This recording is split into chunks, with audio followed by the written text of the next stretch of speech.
23rd November 1991, Saturday evening. The press release came through newswires at 6 o'clock, and within minutes, every radio and television station in Britain was reading the same words. Following the enormous conjecture in the press over the last 2 weeks, I wish to confirm that I have been tested HIV positive and have AIDS. I felt it correct to keep this information private to date to protect the privacy of those around me. However, the time has come now for my friends and fans around the world to know the truth, and I hope that everyone will join with me, my doctors, and all those worldwide in the fight against this terrible disease. The statement was signed Freddie Mercury, and it changed everything. Freddie had finally told the truth.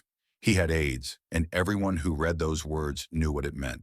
This is the story of the 24 hours between Freddie Mercury's announcement and his death, and how Britain said goodbye to one of the greatest voices in music history.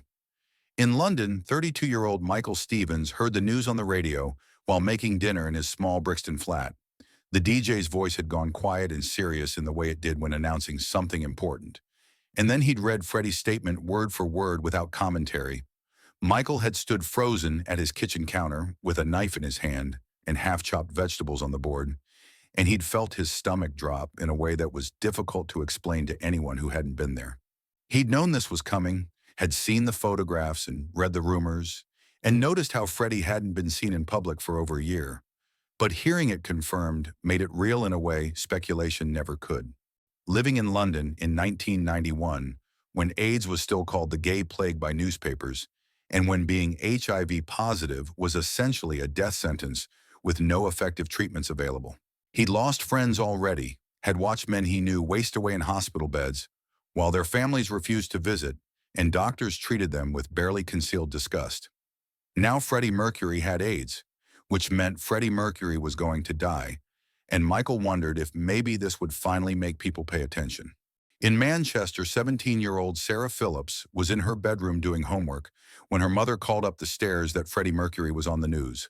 Sarah ran downstairs to the living room, where her parents sat watching television, and she arrived just in time to see the newsreader finish reading Freddie's statement with the kind of somber tone usually reserved for announcing deaths of world leaders. Sarah had been obsessed with Queen since she was 12 years old, had posters of Freddie covering every wall of her bedroom, had learned every word to every song on every album they'd released.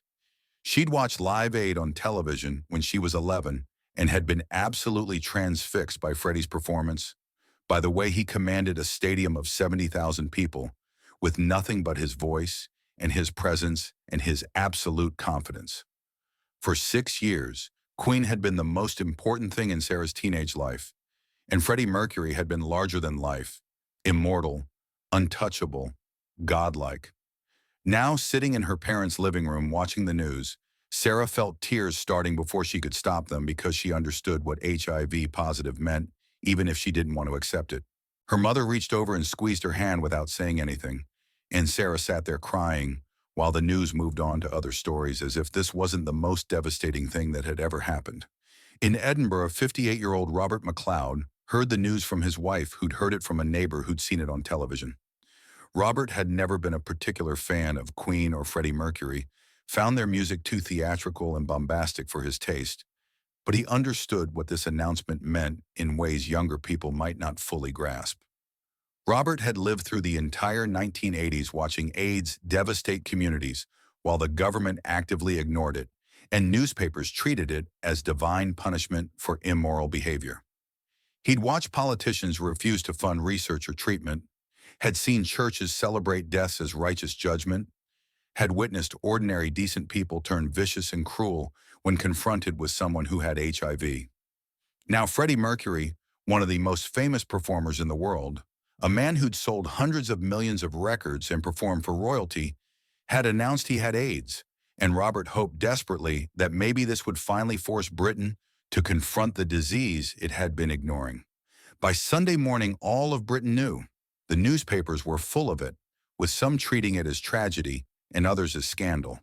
The tabloids especially couldn't resist mixing sympathy with prurient interest in how Freddie had contracted the disease, with thinly veiled references to his sexuality and private life that managed to be both coy and cruel at the same time.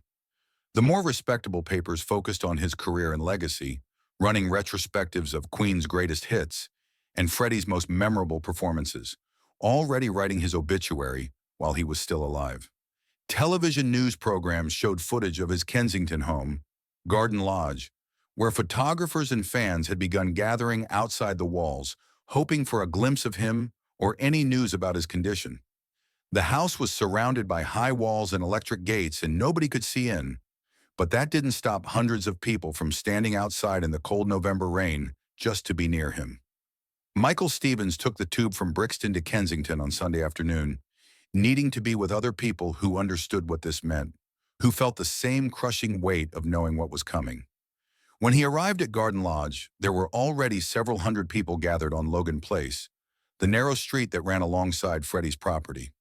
Most were young, teenagers and 20-somethings, many crying openly, some holding flowers or cards they hoped to somehow deliver. Michael stood among them in the drizzling rain, surrounded by strangers who felt like family because they were all there for the same reason and all carrying the same grief.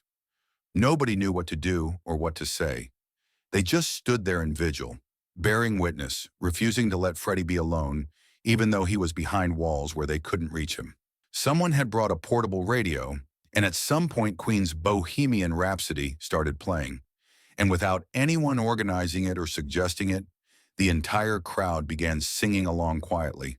Hundreds of voices in the rain singing, "Is this the real life? Is this just fantasy?" And Michael felt tears running down his face mixing with the rain. And he wasn't ashamed because everyone around him was crying too. And there was something powerful about shared grief that made it bearable. Sarah Phillips wanted desperately to go to London to stand outside Freddie's house with the other fans. But her parents said no because she had school on Monday and it was too far, and what was the point anyway? Sarah had argued that the point was being there, being present, showing Freddie that people cared, but her parents hadn't understood, and Sarah had given up trying to explain something they would never grasp. Instead, she stayed in her room in Manchester listening to Queen albums on repeat, playing them so loud her parents complained, but not loud enough to drown out the knowledge that Freddie was dying. She'd read everything she could find about AIDS over the past year, had understood from articles and news reports that there was no cure and no effective treatment, and that once you had it, you died. It was just a question of when. Some people lasted years with the disease, but Freddie looked so thin in the last photographs that had been published, looked so different from the powerful, confident performer she'd watched command Wembley Stadium just 6 years ago, that Sarah suspected he didn't have years left. Sunday evening became Sunday night, and the vigil outside Garden Lodge continued as more people arrived, and some left, and others stayed through the darkness and the rain. Inside the house, behind walls and gates and drawn curtains, Freddie Mercury was dying.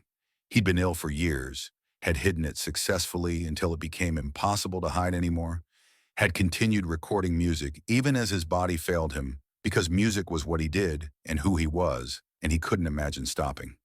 His partner Jim Hutton was with him, and his personal assistant Peter Freestone, and his close friends, the family he'd built around himself over decades of life in the music industry.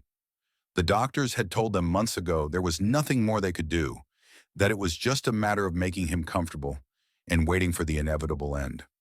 Freddie had been ready to die for weeks, had said goodbye to everyone who mattered, had made peace with what was coming in the way that people do when they've run out of time. On Sunday night, as hundreds of fans stood outside in the rain singing his songs, Freddie Mercury slipped into unconsciousness and never woke up again. He died at 7 o'clock on Monday evening, the 24th of November, 1991, exactly 24 hours and 57 minutes after his statement announcing he had AIDS had been released to the public. His partner and friends were with him when he died, and for a few hours the news stayed private, contained within the walls of Garden Lodge, while the people who loved him processed what had just happened and said their private goodbyes. But by 10 o'clock that night, word had leaked to the press, and by 11 o'clock, every news program in Britain was interrupting regular programming to announce that Freddie Mercury had died.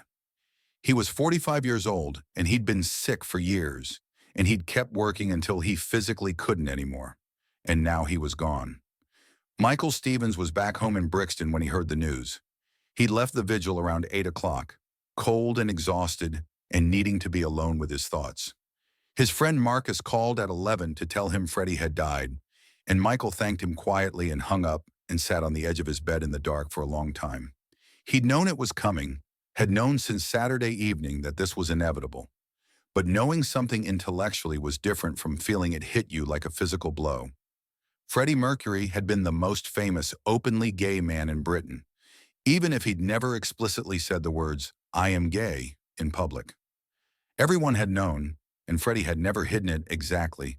He just never made it a topic for public consumption or explanation.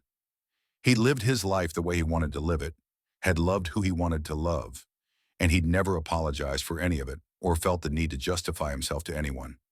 Now he was dead from AIDS at 45, and Michael wondered what that meant for all the other gay men living in Britain in 1991. What it meant that even being rich and famous and talented beyond measure couldn't save you from this disease. Sarah Phillips heard the news from her mother, who'd seen it flash across the television screen during the late news. Sarah had already been in bed, and her mother had knocked quietly on her door and come in and sat on the edge of the bed and told her gently that Freddie had died. Sarah had nodded like she'd expected it, like she'd known it was coming, and then she'd started crying and couldn't stop. Her mother had held her and let her cry without trying to make it better, because there was nothing that could make it better. No words that would ease the pain of losing someone who'd meant so much. Sarah cried for Freddie Mercury, who she'd never met. Cried for the music that would never be made. Cried for the performances that would never happen. Cried for the person she'd been at 11 years old, watching Live Aid and believing that someone that powerful and confident and talented must be immortal and untouchable. Tuesday morning, 25th of November, Britain woke to newspapers with Freddie's face on every front page. Freddie Mercury dies at 45, the headlines read in bold black letters, and inside were retrospectives of his career and tributes from fellow musicians and reactions from fans around the world.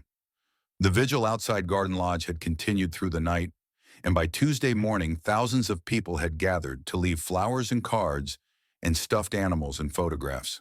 The narrow street was completely packed with mourners, and the walls surrounding his home were covered with messages written in marker and notes taped up, and flowers piled so high they blocked the sidewalk completely.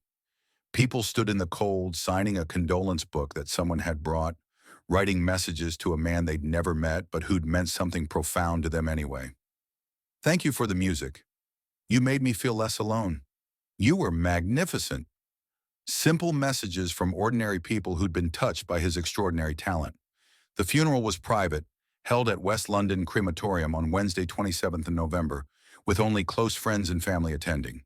Freddie had wanted it quiet and small, had specifically requested no fuss or public spectacle, and his wishes were respected by the people who knew him best. The service honored Freddie's Parsi heritage, brief and intimate, and giving the people who'd truly known him a chance to say goodbye, away from cameras and crowds. His body was cremated, and his ashes were given to Mary Austin, his former girlfriend who'd remained his closest friend until the very end. She would never reveal where she scattered them, honoring his wish for privacy even in death. But the public mourning continued for months. Radio stations played Queen songs on repeat, and Bohemian Rhapsody went back to #1 on the charts 16 years after its original release.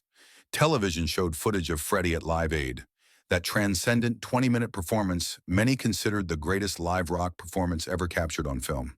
The footage showed Freddie at his absolute peak, commanding 72,000 people with nothing but his voice and his stage presence. In April 1992, 5 months after Freddie's death, the surviving members of Queen organized a tribute concert at Wembley Stadium. 72,000 people attended, and nearly 1 billion watched on television around the world. David Bowie and Elton John, and George Michael and Metallica, and Guns N' Roses and dozens more performed. For over 4 hours, musicians took turns singing Queen songs and paying tribute to Freddie's genius. The concert raised millions for AIDS research and awareness. What was lost when Freddie Mercury died? More than just a voice, though that voice was extraordinary and unique and will never be matched. More than just a performer, though Freddie's stage presence and charisma made him one of the greatest entertainers in rock history. What was lost was potential, all the music that would never be made, all the performances that would never happen, all the joy and beauty and power he would have continued to create if he'd lived. What was also lost was representation at a time when it mattered desperately. Freddie was the most visible queer person in British popular culture. Young gay kids had looked at Freddie and seen someone powerful and confident who didn't apologize. When AIDS killed Freddie, it reinforced the message that being queer was still dangerous and potentially fatal. But what endured was the music, the legacy, the memory of what Freddie had created during his 45 years alive. Queen's music continued to be played and loved by new generations. Bohemian Rhapsody became a cultural touchstone. The Live Aid footage remained the definitive example of rock performance. Freddie became a queer icon in death in ways he'd been hesitant to claim in life. Do you remember where you were when you heard Freddie Mercury had died? Do you remember the 24 hours between announcement and death, the vigils outside his home, the strangers singing in the rain? Do you remember watching Live Aid and thinking someone that powerful must be immortal? If you remember any of this, then Freddie isn't completely gone. He's still there in the music that outlived him, in the performances captured on film, in the memory of a voice that changed rock music forever. Share your memories of Freddie Mercury in the comments. Subscribe for more stories about the legends who defined British music and the moments when we lost them.